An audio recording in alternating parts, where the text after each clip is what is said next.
Welcome to the Fixing Incentives podcast, where we talk about the incentives that drive success. Now, let's get started with the show.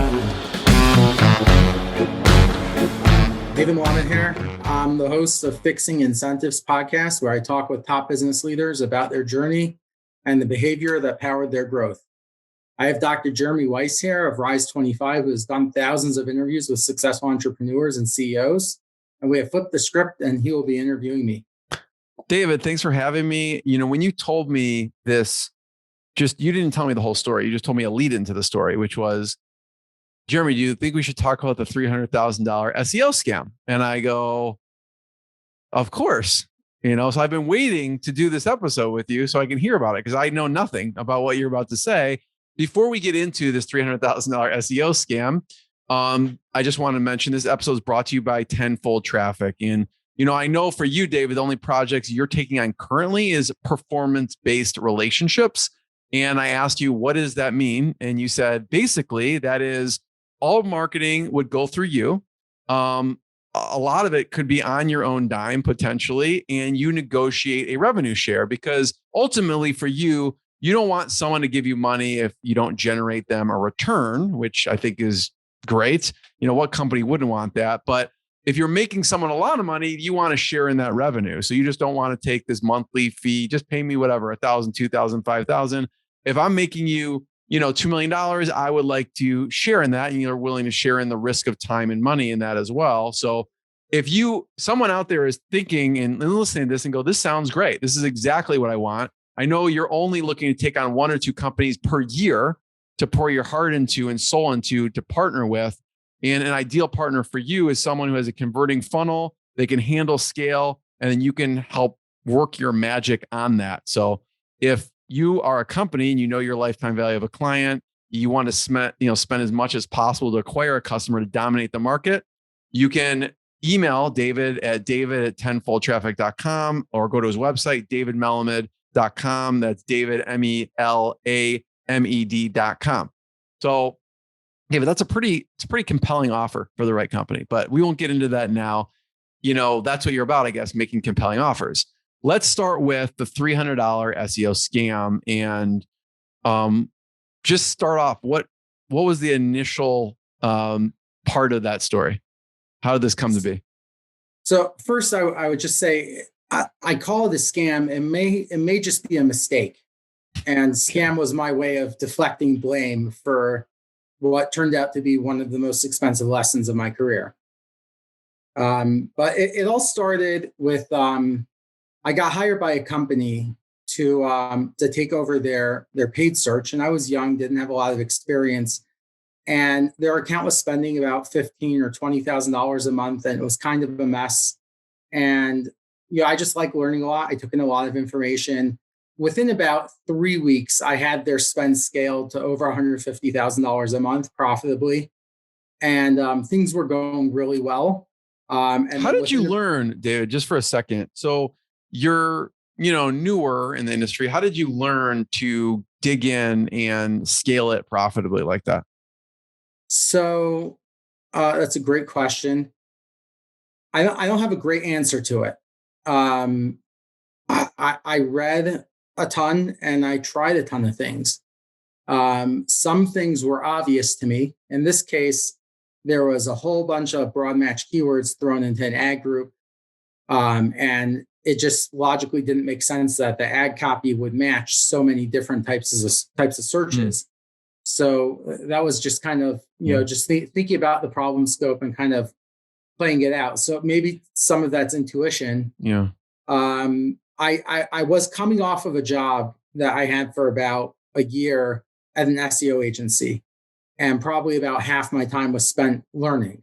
So I was reading, blogs like Stunt Double and SEO Moz at the time, which became Moz eventually, and Search Engine Roundtable and Search Engine Land wasn't around back then. I think Spin was SPHINN.com, which was like a social bookmarking site that eventually became Search Engine Land or Marketing Land, one of the two, I think.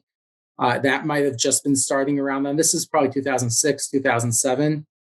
But there was a lot of information available, SEO book and Shoe Money's blog at one point in time. I remember the first time I came across paid search, and I was coming up through the SEO world originally. I saw a blog post on Shoe Money about using a keyword 3 times in an ad, creating an arrow visually. So it would be, the first word on the first line, the last word on the second line, and then the first word on the third line, and showing how that improved click-through rates back in the day. And the idea of just like doing clever things to get the click-through rate, it spoke to me and resonated. So a lot of it was just messing around with an intuition. The good news was I came into this company, no one else knew what they were doing, but they were spending money. And back then, without a ton of competition, you could be profitable, even if you were making lots of mistakes. So I was lucky that I had the benefit of an account to learn on by doing. Yeah.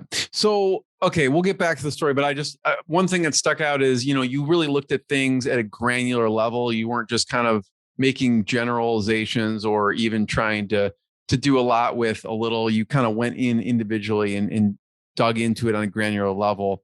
So you scaled to 150,000 a month profitably. What happens next?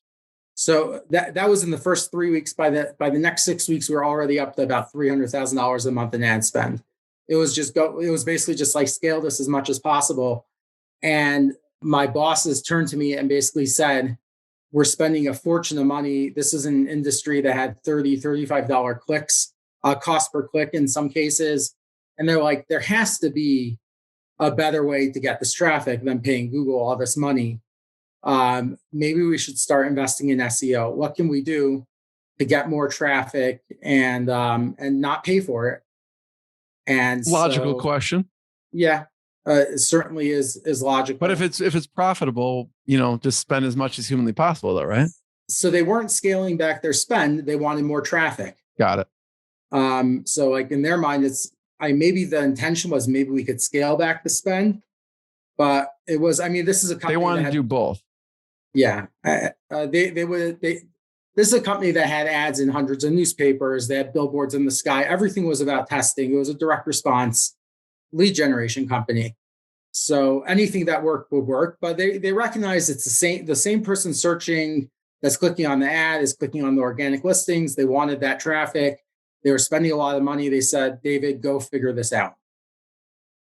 And so I started, trying to find great vendors or people that I already knew and strategies. And I got introduced to a fellow who I don't know if he, played with some games with how he presented himself or not.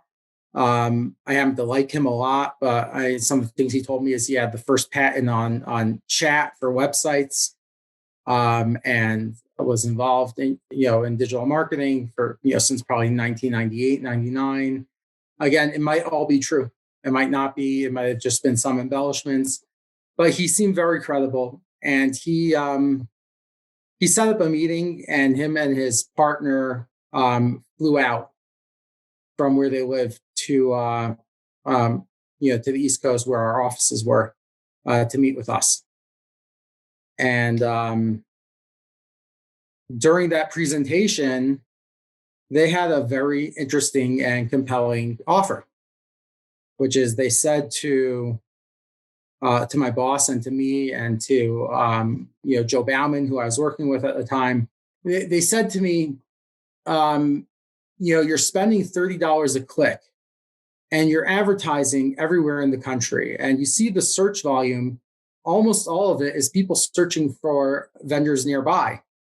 So, the keywords were keyword plus Denver, Colorado, keyword plus A0224, etc. And they said, so you're dealing with very localized search, and you're also dealing with $30 clicks and the value of a sale being around $300 and a page that's converting pretty well.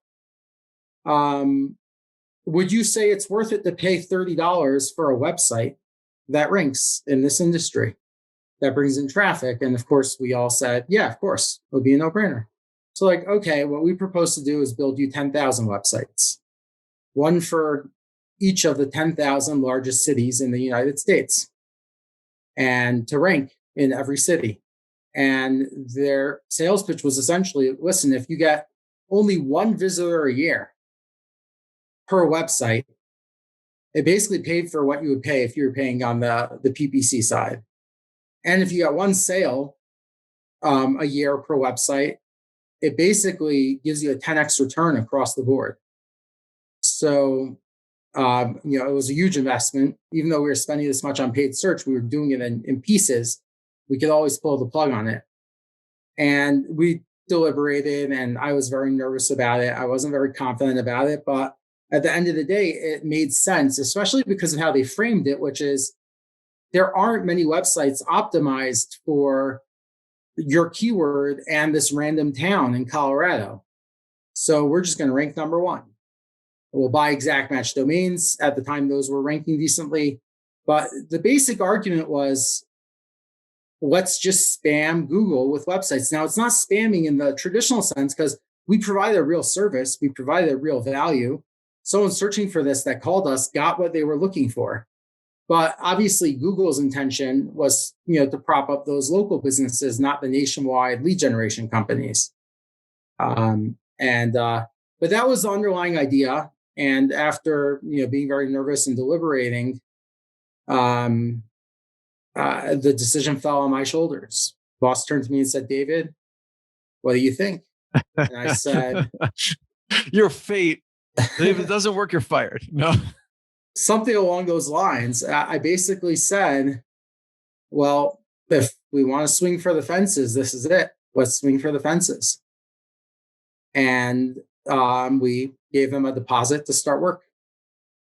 And what we didn't really understand fully at the time was they were building software to build the websites.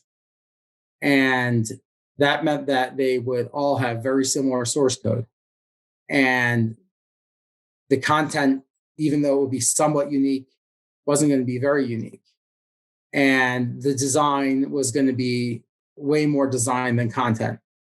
It was all in all a very spammy strategy that, had I understood technology a little bit better, I would have realized it would have been insanely simple for Google to catch on and block this quickly.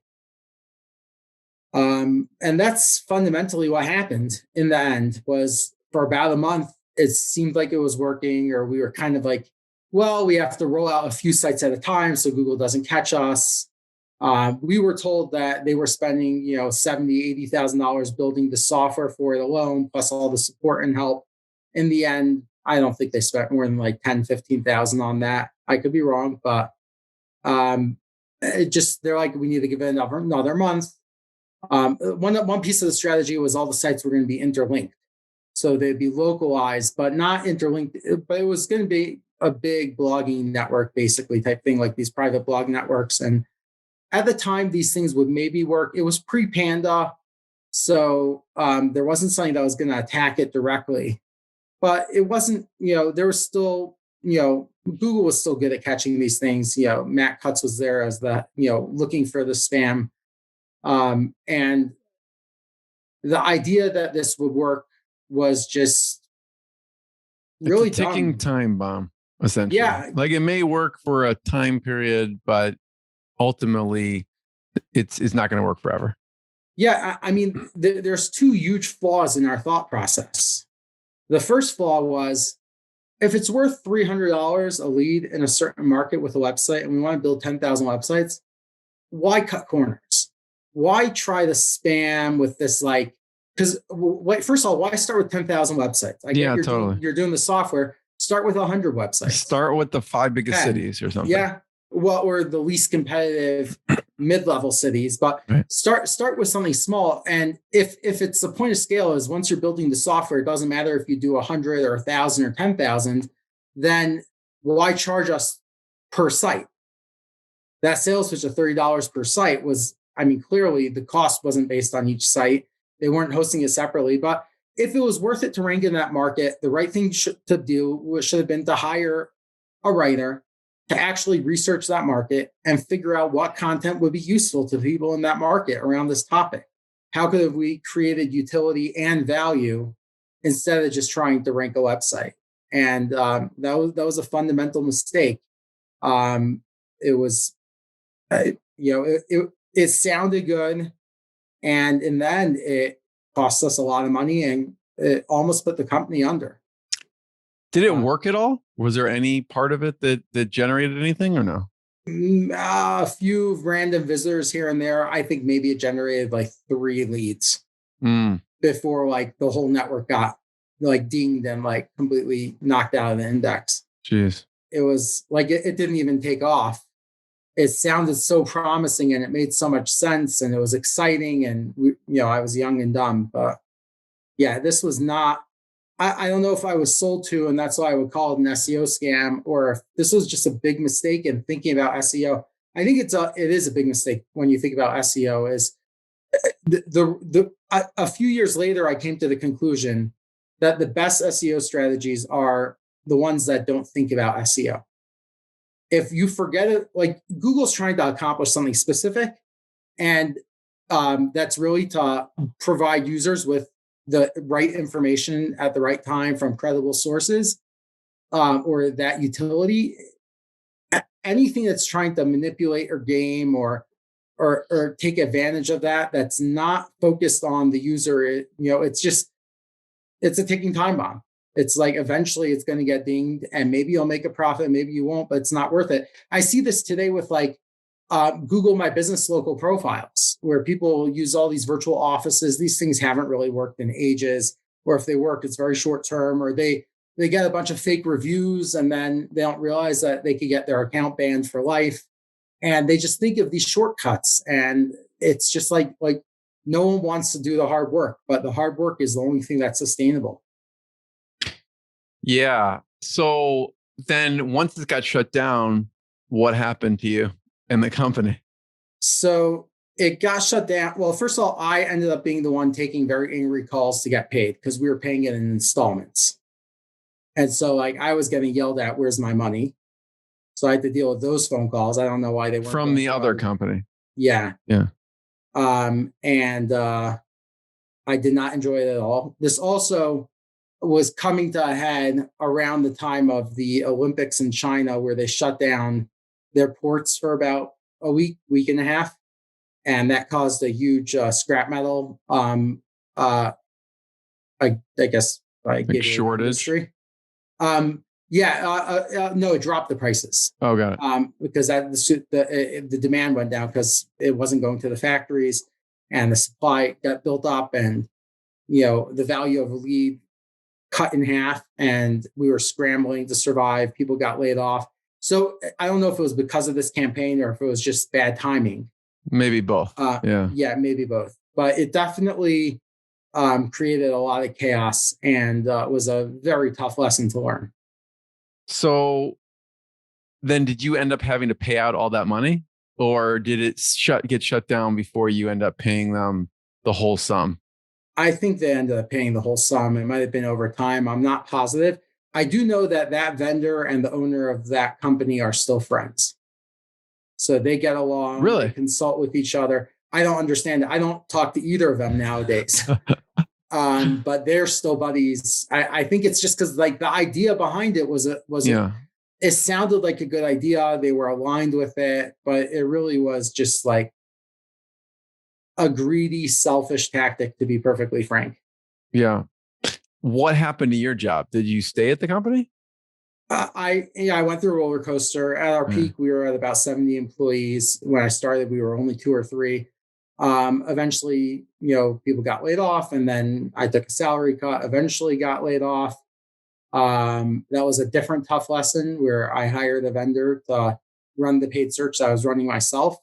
That vendor worked with them through all their struggles, never lost that income, but I lost my job because they were dependent on whatever volume he was bringing. They weren't dependent on me anymore. A couple years later, I went back and worked with them for a little while. But that was, it definitely wasn't going to last long term.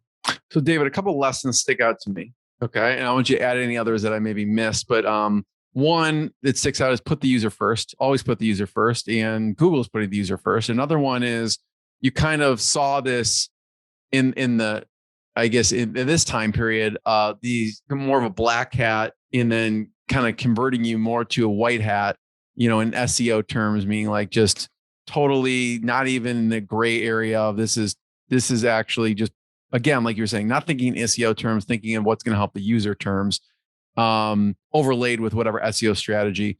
And another is don't try to outsmart Google. They're they hunt you down and find you. You mentioned Panda. I mean, if people don't know that was just like something that Google put out that kind of caught a lot of sites that maybe were not doing white hat related things, and just stay up to date with the industry and what's going on. Are there any other lessons there that we should? And the other part is another lesson, I guess, is taking responsibility. So it sounds like the fact that the owner and this provider are friends means like, the owner ultimately probably just took responsibility. He, got the data and said, listen, I'm going to make this calculated risk. Didn't blame the provider.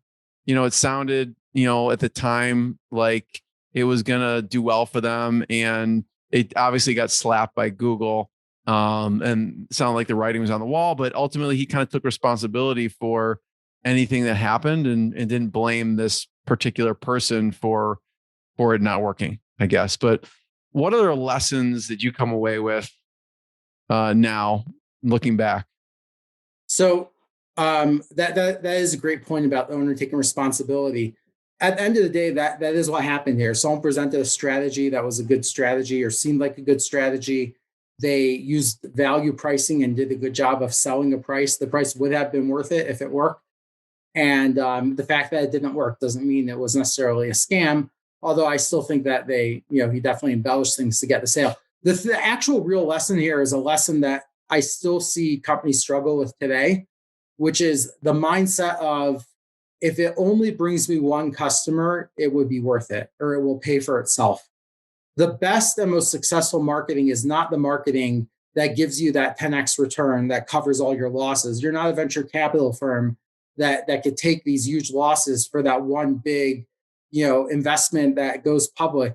The real marketing and good marketing is, be happy with that 30, 50%, return on investment, or even a 200, 300% return, whatever the number is you need. The reality is that it's a shortcut to not take the right risks.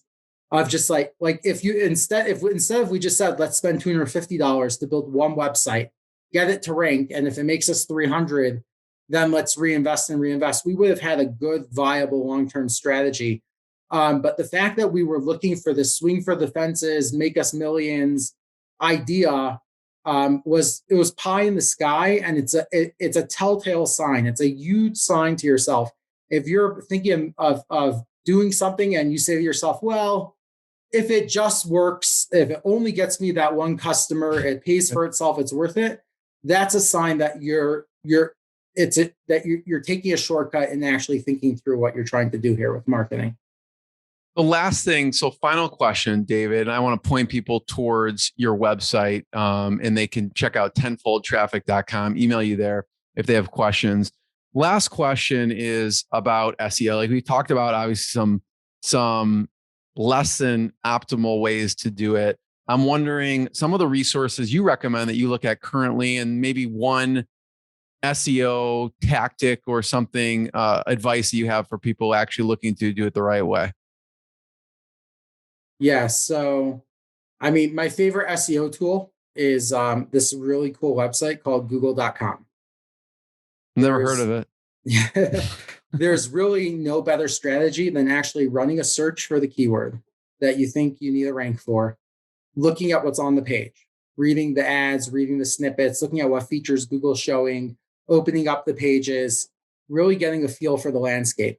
What pages are ranking? Why are they ranking? What's going on there? Do I think the person searching for this is finding what they're looking for? And maybe even better strategy than this, instead of focusing on your own business, every time you run a Google search for your own needs, pay attention to if you're finding what you're looking for and how you're finding it and what type of content or experience is actually serving the needs that you have. I think that that's probably the best strategy and the best tool out there available. There's obviously many other tools, but I think that that's probably the number one most overlooked and best tool. In terms of tactics, I think everything really boils down to utility. So when someone's running a search, they're in a certain frame of mind, they're trying to accomplish something specific. And especially with search engines, like in other channels like Facebook, you could get someone to stop scrolling and catch their attention and divert their attention. When people search, I probably ran 50 Google searches today. I cannot recall a single ad I saw. I cannot recall a single page I saw. I just open tabs, as I go through it, what looks interesting. I might not even open every page that I opened. So I think it's very, very important to recognize what the actual intent of that specific searcher is. And you could go as granular as that searcher in this location on this device or something like that, but really try to think about what actually is this person looking for and what is it missing? What's missing? What would help this person? If you want a good content strategy, what's the one embarrassing confession about your industry that you're afraid of anybody knowing? You're afraid you'll go out of business if everybody finds out that you make money that way, and then just blow the whistle on your industry. Every industry has room for a whistleblower, and people will still pay, even if you give away your secrets. And you're the one they're going to trust if you're the one that blows the whistle. So think about what are you afraid to say, and then say that. And think about what's missing about like what can you do to provide quicker utility to the exact intent of this person searching in this context. And probably the best way to do this is to talk to your users, to look over their shoulder, to pay attention to the emails and complaints that they have, to listen to call recordings from customer service, go through your live chats, and really research complaints online that you see. But it's really just understanding, what people need in that moment and giving them exactly that, because search engines are only for exactly what they're looking for. David, amazing. Thank you. Listen to more episodes of the podcast because David is probably going to share the biggest lumps that he took on the head and also some of the successes as well. So David, thanks for having me. Everyone check out more episodes and check out tenfoldtraffic.com. Awesome. Thanks so much. Thanks for listening to the Fixing Incentives podcast. We'll see you again next time, and be sure to click subscribe to get future episodes.